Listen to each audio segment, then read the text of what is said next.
आपल्या देशात credit card घेणाऱ्यांची संख्या दररोज वाढत आहे. पण तुम्हाला माहिती आहे का, क्रेडिट कार्ड म्हणजे काय? क्रेडिट कार्ड देणाऱ्या कंपन्या कसे पैसे कमावतात? आणि सर्वात इम्पॉर्टंट प्रश्न, आपण क्रेडिट कार्ड घ्यावे का नाही? क्रेडिट कार्डचे फायदे आणि तोटे काय आहेत? चला तर मग आपण समजूया की क्रेडिट कार्ड म्हणजे काय.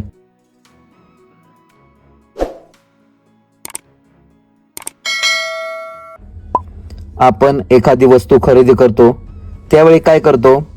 एक तर रोख पैसे देतो किंवा आपले डेबिट कार्ड वापरतो, किंवा आजकाल नवीन UPI जसे की गुगल पे, फोन पे आले आहे त्यातून पेमेंट करतो. पण यामध्ये काय होते, आपल्या अकाउंटमधील पैसे खर्च होतात. पण क्रेडिट कार्डचे तसे नाही. आपण जेव्हा क्रेडिट कार्डने कोणतीही वस्तू खरेदी करतो त्यावेळी आपण आपल्या अकाउंटमधले पैसे खर्च करत नाही, तर बँक त्यावेळी पैसे देते आणि ते पैसे आपल्याला बँकेला 40-50 दिवसांनी कोणतेही व्याज न देता परत करावे लागतात. आपण आपली गरज पूर्ण करण्यासाठी कधीकधी आपल्या फ्रेंड्स आणि फॅमिलीकडून उसने पैसे घेतो व काही दिवसांनी व्याज न देता ते पैसे परत करतो. क्रेडिट कार्डचे पण तसेच आहे. नॉर्मली आपण काय करतो, आपल्या बँक अकाउंटमध्ये पैसे असले की आपण पैसे काढतो आणि मग त्या पैशातून आपली जी काही रिक्वायरमेंट आहे ती पूर्ण करतो. पण क्रेडिट कार्डमध्ये उलटे आहे. आपण आधी आपली गरज पूर्ण करतो व नंतर त्याचे पैसे बँकेला देतो. थोडक्यात क्रेडिट कार्ड म्हणजे शॉर्ट टर्मसाठी मिळालेले कर्ज असते. क्रेडिट कार्ड हे एक प्लास्टिकचे कार्ड असते. त्यावर एक युनिक नंबर लिहिलेला असतो, तुमचे नाव लिहिलेले असते. तसेच कार्ड कधी एक्सपायर होणार आहे त्याची तारीख लिहिलेली असते. क्रेडिट कार्डवर एक ठराविक अमाऊंट ग्रांट झालेली असते, म्हणजेच आपल्याला आधीपासूनच एक ठराविक रकमेचे कर्ज मंजूर झाले असते. आपण आपल्या गरजेनुसार ते कर्ज वापरू शकतो. मॅस्ट्रो कार्ड आणि विजा या 2 कंपन्या संपूर्ण जगात कार्ड देतात. म्हणजेच ते कार्ड वापरण्यासाठी जी काही सिस्टीम लागते ती सिस्टीम या 2 कंपन्या पुरवतात. या कार्डच्या पाठीमागच्या बाजूला एक मॅग्नेटिक पट्टी असते व त्याच्या बाजूला 3 अंकी CVV नंबर लिहिलेला असतो. कोणतेही ऑनलाईन व्यवहार करण्यासाठी या CVV नंबरची गरज पडते. CVV नंबरला सांभाळून ठेवावे लागते, नाहीतर आपल्याबरोबर स्कॅम होऊ शकतो. आपल्याला जे क्रेडिट कार्ड मिळते त्या कार्डची क्रेडिट लिमिट आधीपासूनच ठरवली असते. समजा आपल्याला 50,000 लिमिटचे कार्ड मिळाले आहे, तर त्या कार्डची क्रेडिट लिमिट ही 50,000 आहे व आपण एका महिन्यात त्या कार्डवर 50,000 पेक्षा जास्त रक्कम खर्च करू शकत नाही. क्रेडिट लिमिट ही साधारणपणे आपले इन्कम, आपला सिबिल स्कोअर आणि बँक या सर्वांवर अवलंबून असते. जर आपला इन्कम जास्त असेल तर बँक आपल्याला जास्त लिमिट देते आणि इन्कम कमी असेल तर कमी लिमिट देते. प्रत्येक क्रेडिट कार्डची बिलिंग सायकल ही वेगळी असते. म्हणजेच महिन्याच्या एका ठराविक तारखेला आपल्या क्रेडिट कार्डचं बिल येते.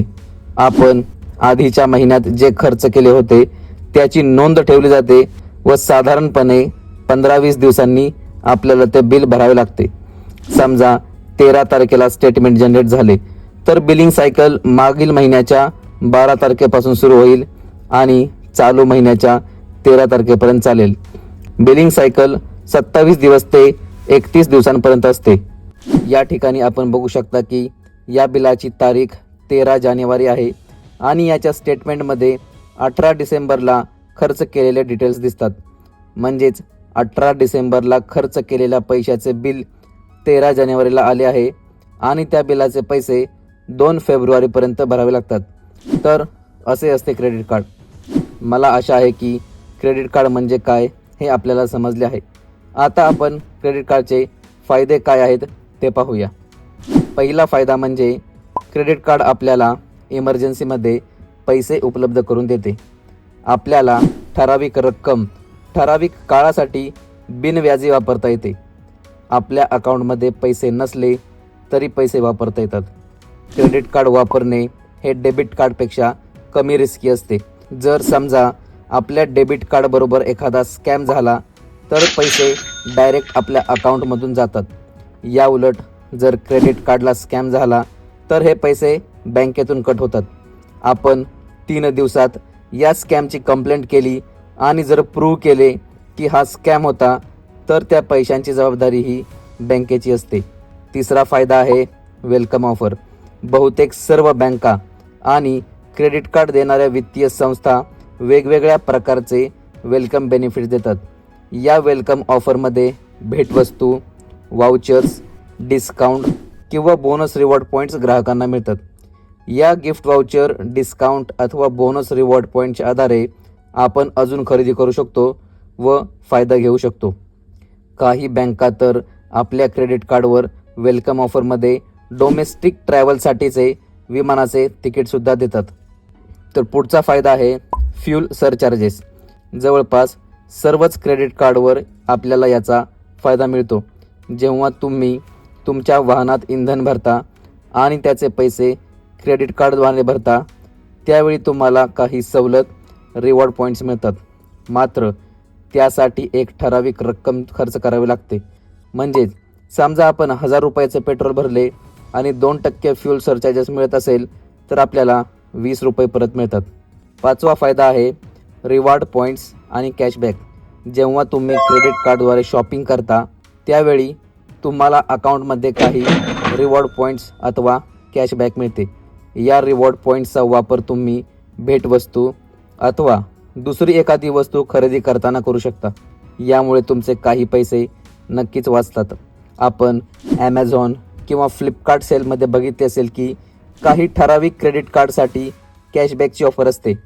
तर काही कार्डमध्ये कॅशबॅकची रक्कम डायरेक्ट तुमच्या अकाउंटला जमा होते. काही क्रेडिट कार्ड तर रिवॉर्ड पॉईंट्सच्या ऐवजी एअर माइल्स देतात. या कार्डमध्ये एअर माइल्सचा वापर करून तुम्ही फ्लाईटचे बुकिंग करू शकता. 6वा फायदा आहे रोख रक्कम.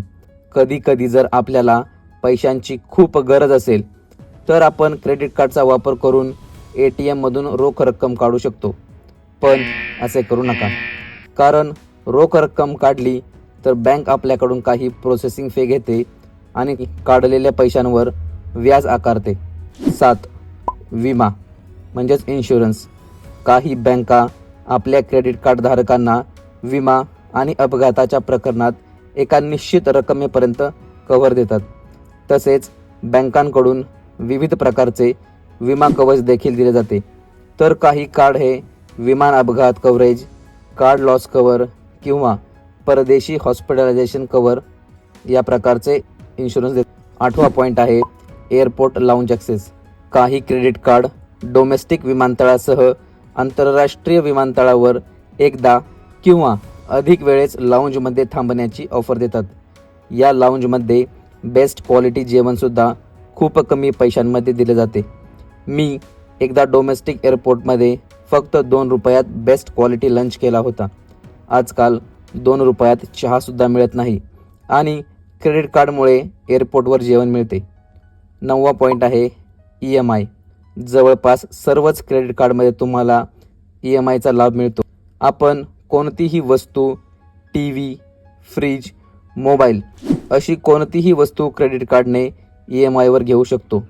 यामध्ये आपल्याला त्या वस्तूच्या रकमेची ठराविक रक्कम दर महिन्याला क्रेडिट कार्डद्वारे भरावी लागते. आणि आता शेवटचा पॉईंट आहे क्रेडिट कार्ड लोन. तुमच्या क्रेडिट कार्डवर तुम्ही कुठलेही कागदपत्रे न देता ताबडतोब लोन घेऊ शकता. तुमच्या क्रेडिट कार्डची लिमिटनुसार तुम्हाला लोन दिले जाते. तर मित्रांनो, हे होते क्रेडिट कार्डचे फायदे. आता आपण बघूया की बँक क्रेडिट कार्ड का देतात, का आपल्याला बिनव्याजाचे पैसे खर्च करायला देतात. बँक आपल्या ग्राहकांची एवढी काळजी खरंच घेते का, यामागे काहीतरी बिझनेस प्लॅन असतो. तर आता आपण बघूया की बँक क्रेडिट कार्डपासून पैसे कसे कमवतात. सर्वात पहिला पॉईंट आहे ॲन्युअल फी म्हणजेच वार्षिक फी. बँका वेगवेगळ्या ग्राहकांना वेगवेगळे क्रेडिट कार्ड देतात. यामध्ये काही कार्डवर वार्षिक फी आकारली जाते आणि यामधून बँका पैसे कमवतात. 2. Hidden charges. यामधून देखील बँका पैसे कमवतात. जसे की जर आपण आपल्या कार्डचे वेळेवर बिल जमा नाही केले तर त्यावर बँक फी आकारते. त्या फीला लेट फी असे म्हणतात. जर आपण ATM मशीनमधून क्रेडिट कार्डने पैसे काढले तर बँक त्यावर 2 ते 5% फी लावते. आणि आता सर्वात महत्त्वाचा पॉईंट तो म्हणजे जेव्हा लोक आपले वेळेवर पेमेंट करत नाहीत आणि मग बँक अशा कस्टमरला खूप जास्त इंटरेस्ट लावतात. हा व्याजदर खूप म्हणजे खूप जास्त असतो, जो की 36 ते 42% पर्यंत असू शकतो. आणि बँकांचा क्रेडिट कार्डमधून पैसे कमवण्याचा हाच मुख्य मार्ग आहे, हाच खरा मार्ग आहे. आता आपण तोटे कोणकोणते आहेत ते बघूया. क्रेडिट कार्डचा सर्वात मोठा तोटा म्हणजे याच्यामुळे आपल्याला पैसे नसतानाही पैसे खर्च करण्याची सवय लागते. आपल्या इन्कमपेक्षा जास्त खर्च करण्याची सवय लागते आणि हेच मुख्य कारण आहे बँक क्रेडिट कार्ड विकण्याचे. बँकांना माहिती आहे की या लोकांचा इन्कम कमी आहे. एकदा का यांना खर्च करण्याची सवय झाली की ही लोक जास्त पैसे खर्च करतील आणि एक ना एक दिवस बिल पेमेंट करू शकणार नाहीत. मग त्यावेळी त्यांच्याकडून जास्त व्याज घेता येईल.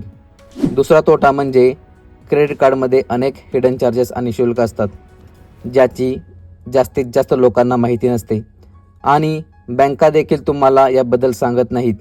आपल्याला मिळणाऱ्या बिलामध्ये हे हिडन चार्जेस समाविष्ट केलेले असतात. जर आपण क्रेडिट कार्डचे बिल वेळेवर भरले नाही तर बिलाच्या रकमेवर रोजच्या रोज व्याज आकारले जाते आणि हे व्याज दिवसेंदिवस वाढतच जाते.